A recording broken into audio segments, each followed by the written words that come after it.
আলহামদুলিল্লাহ, এই সুন্দর সন্ধ্যাবেলা গরম গরম ঝুরি ভাজা খেতে তো অসাধারণ। আর এই অসাধারণ জনপ্রিয় খাবারটি খেলেই তো আমার পেটের প্রবলেম দেখা দিবে, সেই জন্য সাথে নিয়ে নিয়েছি স্প্রিট, যাতে করে রাতের খাবারটি খেয়ে ঘুমাতে পারি, সেই জন্য আর কি। আর কিছু গুরুত্বপূর্ণ কথা, আমাদের পরিবর্তন আনা অবশ্যই উচিত। প্রতিদিন অন্তত 1% হলেও নিজেকে উন্নতি করার চেষ্টা করুন।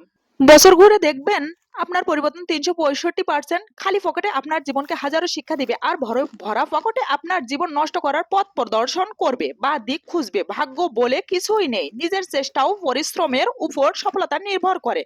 আপনি কতটা কষ্ট আছেন তা কেউ দেখতে আসবে না, কিন্তু প্রাণ খুলে হেসে দেখুন, সে হাসিতে হিংসা করার মতো লোকের অভাব হবে না। চুপ থাকতে শিখুন, দেখবেন যে একদিন আপনার সাথে খারাপ ব্যবহার করেছে সেও একদিন আপনার নিকটে এসে পড়বে। নিজেকে ভালো রাখার দায়িত্ব নিজেকেই নিতে হবে, কারণ খারাপ থাকলে কেউ ভালো রাখতে আসবে না। মানুষের উপরের রং দেখে তাকে ঘৃণা করবেন না, হয়তো তার কোনো একটা ভালো গুণ আছে যা কিনা স্বর্ণের চেয়েও দামি। স্বপ্ন পালিয়ে যায় ঘুম ভেঙে গেলে, আর মানুষ পালিয়ে যায় স্বার্থ ফুরিয়ে গেলে। সৌন্দর্যের দিন আপনার ছেড়ে যাবে না, কিন্তু জ্ঞান চিরদিনই থাকবে আপনার সাথে। কিছু কিছু মানুষ নিজেকে অহংকার করে খুব বড় ভাবে, কিন্তু তারা হয়তো জানে না ফুলের সৌরভ ও মানুষের গৌরব বেশি দিন থাকে না। রূপ দিয়ে তো সবাই নিজেকে সাজাতে পারে না, গুণ গুণ ও চরিত্র দিয়ে নিজেকে সাজাতে পারে, সেই তো আসল মানুষ।